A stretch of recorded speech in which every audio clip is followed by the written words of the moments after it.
ಹುಬ್ಬಳ್ಳಿಯ ವಿವೇಕಾನಂದ ಹಾಸ್ಪಿಟಲ್ ಇವತ್ತು ನಮ್ಮ ರಾಮಚಂದ್ರ ಕೆ ಸಂಸ್ಥಾಪಕರ ಅಧ್ಯಕ್ಷರು ಅವರು ಇವತ್ತು ಹುಬ್ಬಳ್ಳಿಗೆ ಬರ್ಲಿಕ್ಕೆ ಕಾರಣ ಏನಂತ ಅವರಲ್ಲಿ ಒಂದು ಪ್ರಶ್ನೆ ಇದೆ. ಇತ್ತೀಚೆಗೆ ನಡೆದಂತ ಇನಾಮ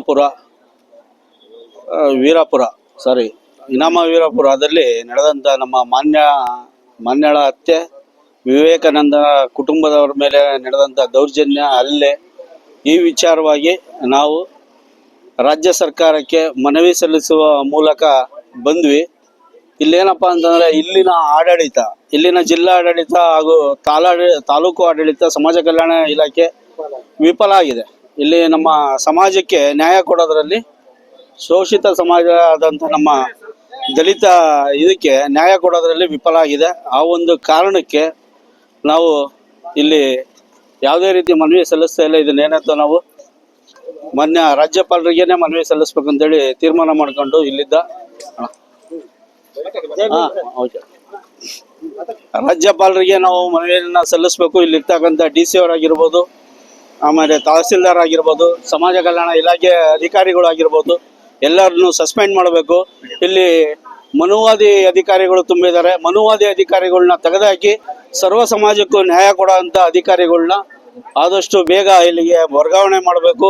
ಅದೇ ರೀತಿ ಏನು ಇವತ್ತು ಎತ್ತ ಮಗಳು ಏನದೆ ನೋಡದೆ ಗರ್ಭಿಣಿ ಹೆಣ್ಣು ಮಗಳನ್ನು ಮನ ಬಂದಂತೆ ಕೊಚ್ಚಿ ಹಾಕಿ ಹತ್ಯೆಗೈದಂಥ ಏನು ಅದಕ್ಕೆ ಪ್ರಚೋದನೆ ಮಾಡಿದಂಥ ಎಲ್ಲ ಆರೋಪಿಗಳನ್ನು ಕೂಡಲೇ ಗಲ್ಲು ಶಿಕ್ಷೆಗೆ ಗುರಿಪಡಿಸಿ ಮುಂದೆ ಈ ರೀತಿ ಎಲ್ಲ ಕರ್ನಾಟಕ ರಾಜ್ಯ ಅಲ್ಲ, ಇಡೀ ದೇಶದಲ್ಲೇನೆ ಎಲ್ಲೋ ಈ ರೀತಿ ಮರ್ಯಾದೆ ಹತ್ಯೆ ಆಗದಂತೆ ಕೇಂದ್ರ ಸರ್ಕಾರ ಮತ್ತು ರಾಜ್ಯ ಸರ್ಕಾರಗಳು ಇದನ್ನ ಗಮನದಲ್ಲಿಟ್ಕೊಂಡು ಇದಕ್ಕೆ ಆದಂಥ ವಿಶೇಷವಾದಂಥ ಕಾಯ್ದೆಗಳನ್ನ ನ್ಯಾಯಾಲಯವನ್ನು ಸ್ಥಾಪನೆ ಮಾಡಿ, ಸಮಿತಿಯನ್ನು ಸ್ಥಾಪನೆ ಮಾಡಿ ನಮ್ಮ ಸಮಾಜಕ್ಕೆ, ನಮ್ಮ ದಲಿತ ಸಮುದಾಯಗಳಿಗೆ ನ್ಯಾಯ ಒದಗಿಸ್ಕೊಡುವಂಥ ಕೆಲಸನ ಎಲ್ಲರೂ ಮಾಡಬೇಕು ಅನ್ನೋ ಒಂದು ನಿಟ್ಟಿನಲ್ಲಿ ಈ ಮೂಲಕ ನಾವು ರಾಜ್ಯ ಸರ್ಕಾರಕ್ಕೆ, ಮಾನ್ಯ ಮುಖ್ಯಮಂತ್ರಿಗಳು ಸಹ ಇದುವರೆಗೂ ಸಹ ಯಾವುದೇ ಒಂದು ಪ್ರೆಸ್ ಮೀಟ್ ಮಾಡಿಲ್ಲ, ಸಂತಾಪನೂ ಸೂಚಿಸಿಲ್ಲ. ಮುಖ್ಯಮಂತ್ರಿಗಳು ಸಹ, ಗೃಹ ಮಂತ್ರಿಗಳು ಸಹ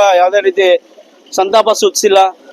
ಏನಾಯ್ತೋ ದಯಮಾಡಿ ಹೇಳೋದು ಬಾಯಲ್ಲಿ ಹೇಳ್ದಲ್ಲೇನೆ ನಡ್ಕೋಬೇಕು. ಅಹಿಂದ ನಾವು ಅಹಿಂದ ರಾಜಕಾರಣಿಗಳು ಇದು ಅಂತ ಹೇಳ್ತಿರ್ತಾರೆ.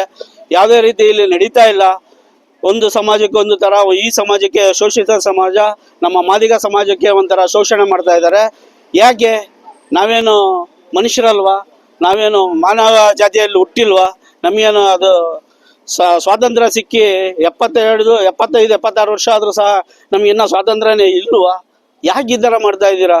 ಯಾಕೆ ನಮ್ಮನ್ನ ಶೋಷಣೆಗೆ ನೀವು ಸಹ ತಳ್ತಾ ಇದ್ದೀರಾ? ದಯವಿಟ್ಟು ಏನು ಇವತ್ತು ಹತ್ಯೆ ಮಾಡಿದವರು ಅವರಿಗೆ ಕೂಡಲೇ 30 ದಿನಗಳ ಒಳಗಡೆ ಅವರಿಗೆ ಗಲ್ಲು ಶಿಕ್ಷೆಗೆ ನೀವು ಆದೇಶ ನೀಡಿ. ನೀವು ಅದೇ ರೀತಿ ವಿವೇಕಾನಂದ ಕುಟುಂಬಕ್ಕೆ 1 ಕೋಟಿ ರೂಪಾಯಿ ಪರಿಹಾರ ನೀಡಬೇಕು. ಅದ್ರ ಜೊತೆಗೆ 5 ಎಕರೆ ಜಮೀನನ್ನು ಕೊಡಬೇಕು.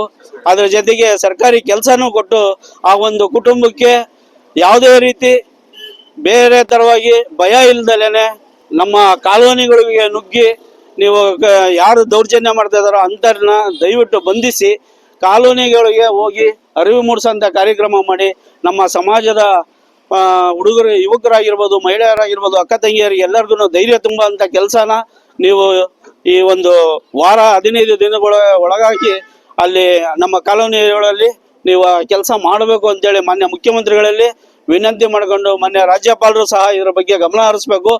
ಅದೇ ರೀತಿ ಸಮಾಜ ಕಲ್ಯಾಣ ಇಲಾಖೆ ಮಂತ್ರಿ SC ಮಾದೇವಪ್ಪರು ಸಹ ಇದರ ಬಗ್ಗೆ ಗಮನ ಹರಿಸಿ ಸೂಕ್ತ ನ್ಯಾಯ ಮತ್ತು ಸೂಕ್ತ ಬಂದೋಬಸ್ತು ನೀಡೋದ್ರ ಮೂಲಕ ಈ ಒಂದು ನೊಂದವರಿಗೆ ಕುಟುಂಬಕ್ಕೆ ಸಾಂತ್ವನ ಸಲ್ಲಿಸೋದ್ರ ಮೂಲಕ ನೀವು ನ್ಯಾಯ ಒದಗಿಸ್ಕೊಡ್ಬೇಕಂತೇಳಿ ಹೇಳ್ತಾ ನಾನು 2 ಮಾತು ಮುಗಿಸ್ತಾ ಇದ್ದೀನಿ.